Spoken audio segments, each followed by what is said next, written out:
Et je veux savoir d'abord quelle a été la motivation.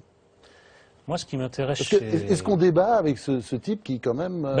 on débat dans le désaccord, c'est tout le ouais. sens du titre. Il y a dialogue, mais le désaccord, qui était déjà abyssal au début, a tendance à se creuser à mesure que le livre se déroule.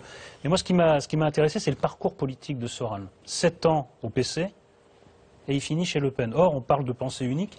La pensée unique a consisté pendant des années à nier qu'une partie de l'électorat populaire, qui vote plutôt à gauche, ait basculé à l'extrême droite. La pensée unique, c'était de dire, bah non, en France, il y a eu 10% de fachos, puis il y a eu 15% de fachos, puis il y a eu 20% de fachos. Or, c'est pas ça qui se passe.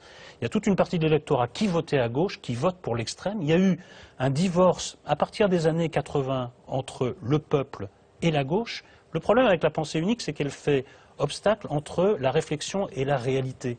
Alors maintenant, tous les 15 jours, on découvre la réalité. Tiens, la France, le péniste existe. Tiens, la France de la manif pour tous existe. Tiens, la France des bonnets rouges existe pour tous. Parce que simplement, la gauche a mis tout ça sous l'été noir, n'a pas voulu le voir. Mais le problème, c'est que le peuple revient dans la gueule de la gauche, si je puis dire. Voilà.